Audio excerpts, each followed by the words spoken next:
Ang atin namang good news, robotics team mula sa Manaoag National High School, kampyon sa RoboTeam Global Competition. Para po sa good news na iyan, ikwento mo, Idol Maya.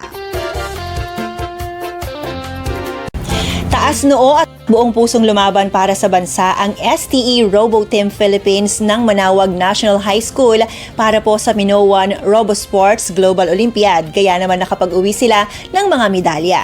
Naganap ito mula April 3 to April 6, 2026 sa Heraklion Stadium sa bansang Greece kung saan nagsama-sama ang mga delegates mula sa iba't ibang bansa upang ipakita ang kanilang galing sa larangan ng robotics. Maliit man kung tignan, ngunit tumindig ang mga estudyanteng sina Jess Free Soriano, Joshel Caspillan, Warlito Gakusan Jr., Brandon Ryan Esteves, Josh Andre Mendoza at Leo Jake Wanya upang ipakita na kayang-kaya nilang makipagsabayan pagdating sa robotics.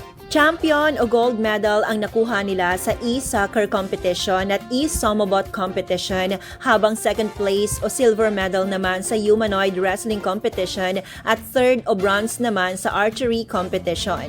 Bagamat tila umakyat sila ng bundok sa taas ng level ng kompetisyon, hindi sila nagpatinag dahil sila ay handang lumaban na may nag-aalab na determinasyon, kaya hindi sila nabigo na ipanalo ang laban na ito.